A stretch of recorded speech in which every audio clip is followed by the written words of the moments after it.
Bonjour tout le monde, bienvenue à ce nouvel épisode de TLW 2020 FCW. Là, j'imagine que si vous suivez un peu les parties que je fais de TLW, vous voyez bien, les updates sont vraiment pas réguliers depuis à peu près le mois de septembre. Ça avait quand même pas mal baissé l'année passée. Là, j'en ai fait presque pas depuis le mois de décembre. Puis là, vous allez... Puis peut-être même qu'au moment où je vais mettre cette vidéo-là en ligne, ça va être peut-être même plus d'actualité par rapport au update, tout ça. Mais dans le fond, juste vous dire, depuis le mois de septembre, j'ai commencé un nouveau travail qui me demande beaucoup plus de temps. Puis j'ai moins de temps pour faire des posts sur TLW. Aussi, j'ai aussi démarré un autre channel YouTube qui est en anglais et puis qui est dédié à des essais vidéo sur le cinéma. J'ai fait 2 vidéos depuis un an, là. Mais dans le fond, c'est des vidéos qui demandent quand même pas mal de travail. Puis je vais vous avouer qu'après plusieurs années à faire des vidéos de TLW, j'ai pas mal plus de plaisir à commencer ce nouveau projet-là que des fois à faire des vidéos de TLW. Mais j'aime ça en faire encore. Fait que le channel est pas mort, mais je vais vous avouer qu'en ce moment, c'est pas une priorité. Pas parce que j'aime pas ça, mais parce qu'il y a d'autres choses que j'aime faire en ce moment. Mais ça veut pas dire que j'ai fini. Ça veut juste dire que il va y avoir moins de vidéos qui vont être postées probablement pour le prochain mois, pour le prochain temps. C'est comme ça, cet été, je vais avoir 2 mois de congé, donc je vais pouvoir définitivement en faire un petit peu plus probablement, mais à voir à ce niveau-là. Mais je suis là aujourd'hui pour faire une vidéo sur FCW, que ça fait une éternité que j'ai pas fait une vidéo dessus. Donc, on a commencé ça avec FCW Arrival. Oui, autre chose que je voulais dire. Comme j'avais toujours dit que... J'ai dit l'année passée qu'au 6 mois, j'allais regarder pour une nouvelle série. La série TLW de FCW est pas mauvaise, mais je sens qu'on arrive vers la fin. Honnêtement, parce que j'aurais pas pensé que j'allais perdre le 3/4 de mon roster ou tous mes éléments talentueux dès le départ. Si j'y vais avec toutes les parties que j'ai commencées, là, on a celle de la WWF, celle de la WCW, celle de Big... celle de la lutte de Détroit, puis celle-là. Je dirais que celle-là, cette partie-là, c'est peut-être celle qui me parle le moins. Mais à voir, ça va être quoi le futur. Là, au moment où j'enregistre cette vidéo-là, on est le 28 décembre. Si j'ai un choix à faire, probablement que cette partie-là serait celle qui partirait, malheureusement. C'est pas celle qui me tente le plus. Considérant celle de la WWF, si je me range jusqu'à WrestleMania, c'est probablement celle qui va se terminer ensuite, mais on verra, là, avec le fait que j'enregistre moins, les parties avancent moins vite. Bon. Alors, on y va. Maintenant, qu'est-ce qui s'est passé? On a eu notre Arrival, le mois passé, qui a fait un 48. Légèrement moins bon que celui avant, mais avec à peu près 7 personnes de plus qui sont venues assister. Mason Ryan a battu Kevin Steen pour garder le titre de la FCW. Serena a battu AJ Lee pour garder le Queen of FCW title. Richie Steamboat a battu Steven Regal dans le combat de la soirée. The Great Sasuke a battu Kid Cash. Brent Albright a battu Alex Riley. Johnny Curtis a battu Bob Holly. Paul London et Gorilla a battu Kamala et Too Cold Scorpion, qui étaient nos lutteurs invités pour la soirée. Les Usos ont battu les Dude Busters, les Rotundos et les Naturals pour gagner les titres par équipe. Les Dude Busters maintenant sont rendus à la WWF. Ça veut dire que dans les meilleurs combats de la soirée, le meilleur était Steamboat contre Regal. Mais sinon, le combat par équipe, London et Gorilla contre Kamala et Scorpion a été le deuxième meilleur. Puis Brent Albright contre Alex Riley a été ensuite. Un peu déçu du main event, mais bon, on va faire avec. Mason Ryan, c'est un projet, là. Puis souvent, par exemple, que cette game-là, je la finirais. Puis que je finirais le let's play là-dessus.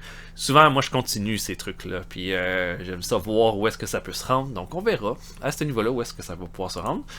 Donc, nos champions sont donc champion heavyweight Mason Ryan, qui est rendu avec combien de défenses de titre? Il a défendu contre... C'était la première fois contre Kevin Steen. Alright. Champion par équipe, c'est les Usos. Première fois qu'ils sont champions. Ils n'ont pas de défense de titre encore. Et le Queen of FCW, c'est toujours Serena qui est rendue à 2 défenses de titre. OK. Donc, voilà. On va aller à notre prochain show. Le main event va être le Great Sasuke contre Joey Matthews. Fait qu'on va vraiment y aller avec des vétérans là-dessus. pour le mois qui s'en vient, j'ai vraiment essayé de mettre un vétéran signé contre un des lutteurs en développement. C'est pas nécessairement le cas sur toutes parce que je commence à. Mes lutteurs qui sont pas en développement sont généralement plus, comment je dirais, mieux haut gradés que les autres. Donc, il y a des rivalités que je me sers vraiment pour monter des lutteurs. Donc, ça se peut qu'il y ait une ou deux rivalités qui soient pas nécessairement des lutteurs en développement, qui soient plus des lutteurs qu'on a signés pour aider nos jeunes lutteurs. On est dans 3 jours, on a notre show. Et on va avancer. Donc, on se voit là-bas à notre prochain show. À tantôt tout le monde.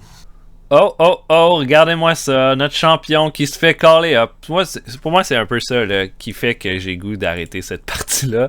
Comme, ils m'ont callé up au-dessus de 15 de mes lutteurs depuis le début de la game. Puis là, finalement, la moitié de mon roster, c'est des lutteurs que je vais signer parce que sinon, j'aurais plus personne. Là, ça veut dire que j'ai plus mon champion. J'ai plus Mason Ryan. Puis je l'aurai plus dans combien de temps? Tu sais? Dans 1 mois. Fait que ça me laisserait le temps de au moins bâtir la passation vers quelqu'un d'autre. Qui serait. Ben là, j'avais prévu une rivalité avec Richie Steamboat. Donc probablement que Richie Steamboat serait champion. Mais là, rendu là, à toutes les fois qu'un gars va être assez over, il va s'en aller. Mais eux signent pas de lutteur pour renflouer. Fait qu'au final, c'est pas réaliste comme game. Parce que je me ramasse à juste remplir des gars d'indie. Mais ils vont jamais être appelés, ces gars-là. Parce qu'ils sont pas signés par la WWE. Ils sont signés par la fédération de la FCW. Au final, la moitié de mon roster, c'est des lutteurs qui viennent pas de mon roster. Fait que c'est un peu contre-productif par rapport au projet que j'avais en faisant cette game-là. Donc, je suis bien déçu. Puis là, d'avoir, c'est ça, que mon champion se fasse re-signer immédiatement, pour vrai, ça me met un petit peu à terre, là, parce que combien de fois ça va arriver, hein? Donc voilà, c'était ma frustration. Mais on va y aller. On a des incidents, donc, avec Richie Steamboat, qui a organisé un tournoi de jeux vidéo, tout le monde est content, et Paul Bearer, qui était juste plaisant à côtoyer. Yay! Excellent, on aime ça. Je vais aller avec un medal.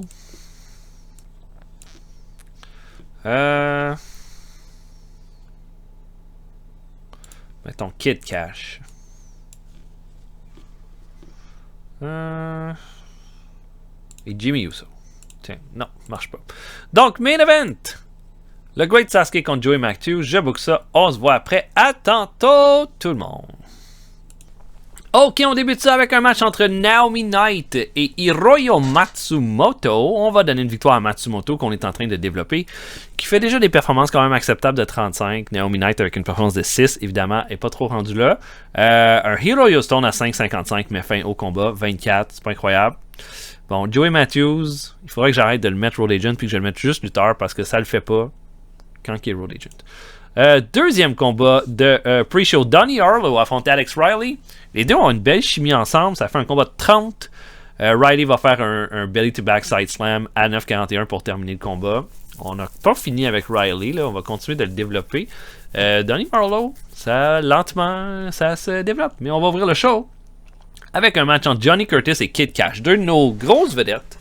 On va faire un bon combat. Pas mal. J'avais besoin de remplir du temps dans le show, puis j'avais besoin d'un long match. Fait que je vais faire un long combat entre ces deux-là. Puis au final, dans un combat très partagé, Kid Cash va attraper les deux bras de Curtis, va faire un double underhook power driver, va l'emporter. À mon avis, Kid Cash avait besoin de cette victoire-là pour être vraiment considéré comme une main eventer. Surtout contre un gars comme Curtis qui a un bon momentum. Il va chercher la victoire, ça nous fait un strong start. 42 jusqu'à date, c'est très bien. On a ensuite un segment entre Steven Regal et Kevin Steen. Dans le fond, Steven Regal vient au ring et exige un autre combat de championnat. En fait, exige un combat de championnat pour le FCW Championship, malgré sa défaite contre Ricky Steamboat.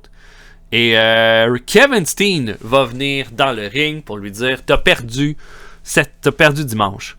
J'ai perdu dimanche aussi. J'ai eu ma chance au titre, puis je l'ai pas pris. Maintenant, qu'est-ce qu'on fait avec ça, Regal? Toi, tu vas avoir une chance au titre. Moi, je veux avoir une chance au titre. On est deux lutteurs exactement au même stade en ce moment. La chose la plus logique à faire, c'est qu'on s'affronte, puis que le gagnant soit la personne la mieux positionnée pour devenir le prochain contender pour le titre de la FCW. Et Regal le regarde, donne même pas une réponse et va quitter le ring. Steen est comme, what the fuck? Et ça va se terminer là-dessus. 46, c'est notre meilleur segment depuis le début de la soirée. Combat par équipe. Brent Albright et Lucky Cannon affrontent Christoph Herzog et Mike Bennett. 40, ce qui est quand même pas un mauvais match. Je m'attendais à pas mal quelque chose autour de ça. Le but, on essaie de mettre Lucky Cannon over. Et là, on va le mettre en équipe avec Brent Albright pour le moment. Combat correct de 40. Albright va finir le match sur Herzog avec un Half Nelson suplex. Herzog et Bennett sont pas mauvais. Peut-être que ça pourrait être un team aussi intéressant. Mais voilà, 40. On a un segment, là, une entrevue de Paul London et Gorilla. Bon, c'était Joey Matthews, le road agent, donc c'est pour ça que c'était pas le meilleur segment. London dit qu'après sa victoire sur Scorpio et Kamala, il en est rendu à une espèce d'illumination. En ce moment, la FCW, c'est une place pour les jeunes, c'est une place pour ceux qui veulent se relancer. Mais il y a beaucoup trop de vétérans qui essaient de prendre le spotlight des autres. Et lui va s'assurer qu'à partir de maintenant, il débarrasse la FCW avec l'aide de Gorilla de tous ceux qui sont un problème. 39, c'est notre pire segment depuis le début de la soirée. Et notre main event qui est un bon match de 55. Surpris. Très surpris. Mais j'ai vraiment essayé de limiter. Là. Je me dis que Great Sasuke n'a pas un grand... comment dirais ça, un grand cardio, fait que 10 minutes c'est le max qu'on peut donner, mais 55, je suis vraiment surpris, très agréablement surpris. Puis au final, Great Sasuke a la victoire en main, mais évidemment Paul London, qui après sa promo va venir créer une distraction Great Sasuke et Gorilla va le faire tomber de la troisième corde. Matthews va faire un double arm DDT pour aller chercher la victoire à 9,45 et ça va se terminer là-dessus. London a l'air d'avoir Gorilla dans son target. Et non, il y a le Great Sasuke, pas Gorilla dans son target. Et ça va se terminer là-dessus. On va donner aussi une victoire à Joey Matthews, qui arrive pas souvent. Et on a un 49 pour le show, ce que je considère quand même bien. Voilà. Au final, le show, je vais comparer avec les autres shows que j'ai fait, mais je pense pas que c'était un mauvais show. On a eu 946 personnes qui ont regardé le show. Est-ce que ça, c'est... C'est plus haut, c'est pas mal notre plus haut. Au début, on a eu 1700 personnes. Mais à 89 personnes, c'est dans notre moyenne. Puis 49, ben, notre meilleur show du mois passé a fait 49. Puis notre meilleur show ever, c'est 50. Fait que c'est très bien, en fait. Je suis très satisfait. OK. On va faire un autre gala ce soir. Dans notre épisode. Qu'est-ce que j'aimerais avoir?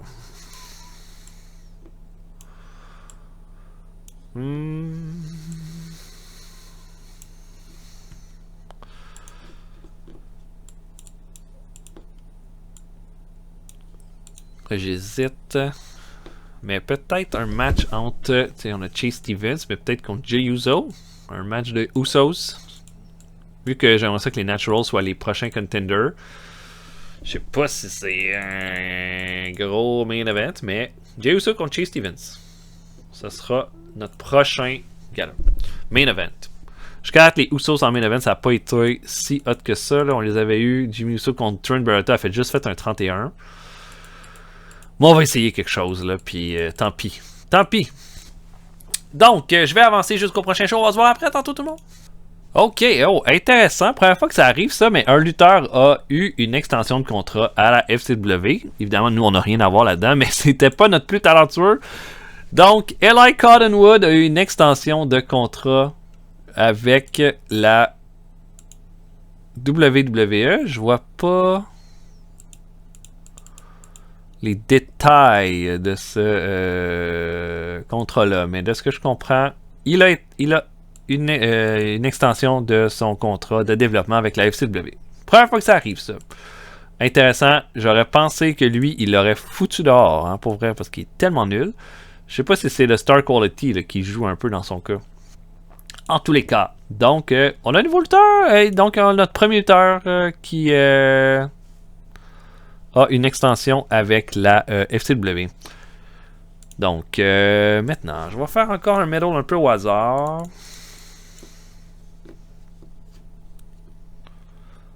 Ok, Zack Sabre Jr. Que j'aime d'amour.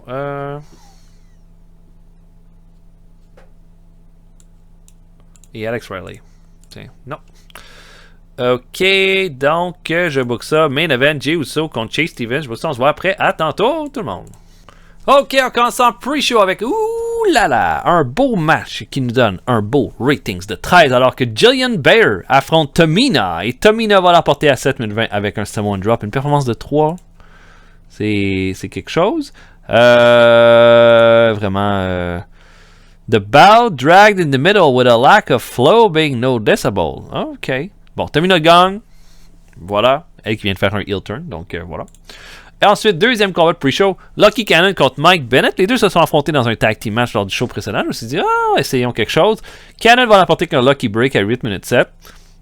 On veut augmenter ses performances. Le faire lutter contre des gars comme Mike Bennett, c'est une bonne façon de faire. Bennett est tellement pas important en ce moment, là, dans le sens qu'il n'a pas assez d'overness. Donc, le faire lutter le plus souvent possible, c'est la meilleure solution, à mon avis. On va ouvrir le show avec un combat par équipe avec Conrad Taylor et Biggie Langston qui vont affronter Gorilla et Paul London. Big Conrad Taylor et Biggie Langston étaient off their game et ça nous fait quand même un strong start avec un 39. 39 c'est pas très bon. Mais Gorilla va faire un ICU à Biggie Langston. Je me suis dit ça peut être nice de mixer le fait que Biggie c'est un gros lutteur contre Gorilla qui est un gros lutteur, donc ça aurait pu faire quelques trucs intéressants. Mais c'était vraiment juste un combat pour faire lutter Tanner et Langston mais mettre over Gorilla et Paul London et c'est exactement ça qui va se passer. C'est pas impressionnant mais ça permet de continuer un peu le story entre tout le monde puis de les mettre over.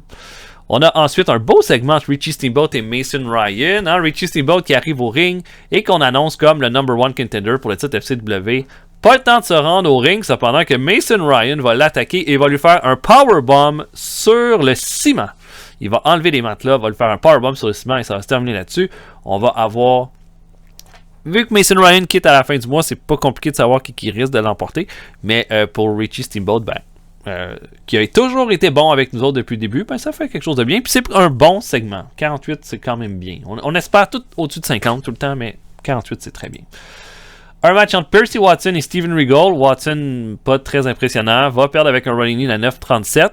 Je vais essayer de mettre Watson over du mieux que je peux parce que c'en est un qui a du potentiel. Il y a beaucoup de charisme, tout ça. Mais voilà, dans le ring, c'est pas incroyable. Regal va le battre avec un running knee à 9.37. On essaie de mettre Regal over, vu qu'il est dans sa rivalité avec Kevin Steen qui vient de commencer. On a un autre segment avec Paul Bearer qui reçoit Johnny Curtis en coulisses. Et puis, Curtis dit excuse-moi, j'aurais dû gagner contre Kid Cash la semaine passée. Tu m'as donné une grosse opportunité contre un vétéran. Je l'ai pas pris. J'ai pas été à la hauteur de mon talent. Et Paul Bearer, il dit il n'y a rien qui m'inquiète dans ce qui s'est passé, Johnny. T'es toujours bon. Puis quand la journée que tu vas te faire encore plus confiance, il n'y a rien qui va pouvoir t'arrêter. Il y a du monde qui veut des opportunités à la FCW.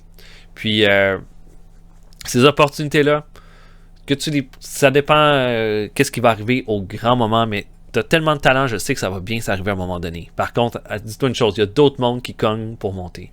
Curtis quitte le bureau de Paul Bearer et il voit un gars, Jay Bradley, qu'il n'a jamais vu, musclé, dangereux, avec une face de tueur à gage, qui le regarde comme s'il voulait lui sauter à la gorge. Et Bradley rentre dans le bureau et ça se termine là-dessus.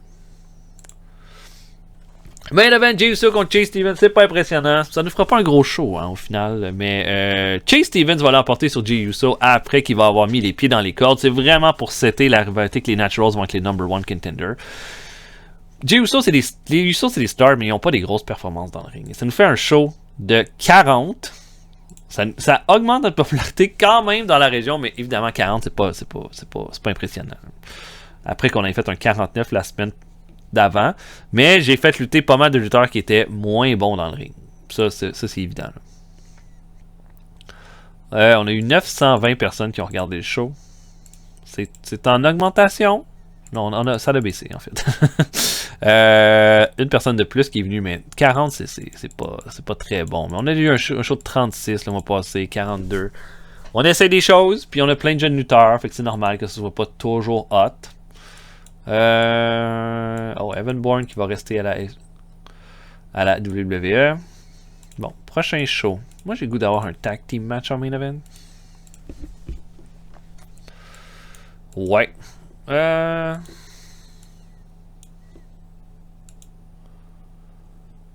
Ouais, peut-être Brent Albright et Lucky Cannon qui sont des bons éléments. Contre qui je pourrais les mettre?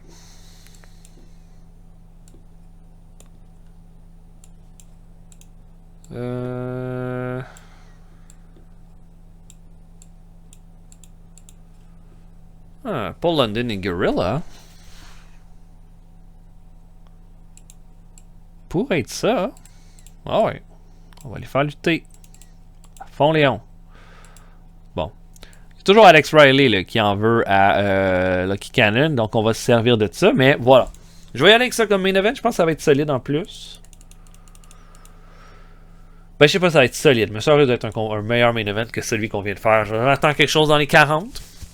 Donc voilà. Voilà pour la vidéo. J'espère que vous avez apprécié. On va se voir pour un prochain vidéo bientôt. Salut tout le monde. À la prochaine.